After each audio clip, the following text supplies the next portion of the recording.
In this screencast, we look at adding a runtime and framework to Cloud Foundry. We'll base this on our earlier work of creating a private cloud. We'll open a terminal window on our client and create a tunnel between the client and the server so that web requests to the local client will actually get sent and served by the server. We will then open an SSH terminal on the server and look at the status. At the moment, the status has everything stopped. We'll go ahead and start the Cloud Foundry services, and then from a third terminal shell, we will, on the client, get info, log in to the Cloud Foundry server, and verify that we have runtimes and frameworks that exist. Note that these runtimes and frameworks do not currently have Perl installed in them. There's a number of others listed, but Perl is not one of them.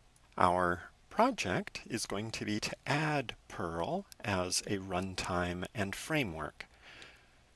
To prepare for that, we will create a trivial Perl application on the client that we will debug, develop, and then eventually deploy that on the server. We will start by making some directories and creating some files in that directory. One file will be webserver.pl. This will be the main Perl program. We will modify it slightly by avoiding an endless loop. And then we will create an HTTP handler. This is the thing that generates the HTTP output for our Perl application. It will show some environment variables. Then we will create a main.pl that will simply require the web server.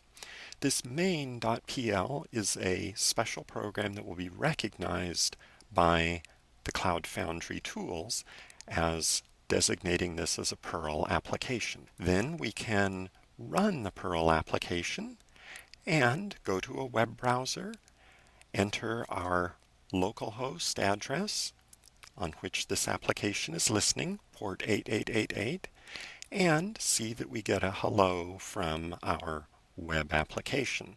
It shows environment variables and various other information. Once we have the application developed and debugged on the client, we want to prepare to push it to the server. The Cloud Foundry client tools, VMC, have the capability of recognizing frameworks based on the information that it finds in the directory. So we want to modify this. First, we need to figure out where the program is that we're running. We will edit this directly and add Perl as a recognized framework, and then add some code that will do the auto detection so that if a file exists that's named main.pl, then we will treat this as if it's a Perl framework. Now we will return to our cloud server, stop the Cloud Foundry, and then we're going to make some changes to Cloud Foundry. There are some chef scripts that create a deployment of Cloud Foundry. What we're doing through these steps is modifying the source code for Cloud Foundry to recognize Perl 5 as a runtime and Perl as a framework. We've selected Perl because it's a reasonably well-known programming language that is installed already on the client and the server. So we don't have to go through the extra work of installing the Perl runtimes. They're already there. Instead, we go through the process of showing Cloud Foundry what to do with a Perl application. One of the important steps is the staging process. The staging process is what takes the application from the client and creates a droplet on the server that can be deployed in one or more execution environments. Once we've modified the Cloud Foundry code to support Perl as a runtime and framework, then we can stop Cloud Foundry and do a new setup. This new setup will follow a series of chef scripts to download things and rebuild our deployment environment. The process does not update the gems, the Ruby gems that actually do the staging. So we're going to copy some files from the development area to the deployment area. Once we've copied those files, then we can start VCAP.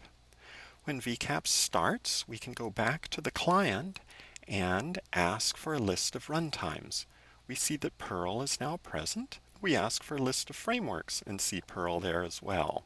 We can then go to our Perl application that we've developed and tested on the client and push it to the server. Cloud Foundry uploads it and does the staging and attempts to start it.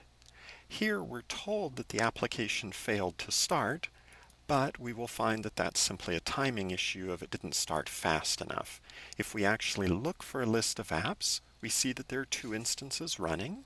If we look at the instances, we see that both are running.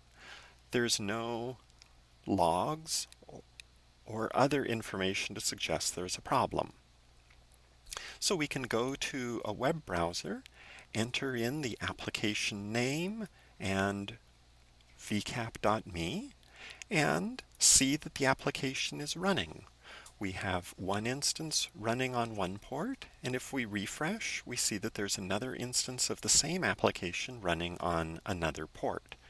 So we've deployed a Perl application to a private cloud.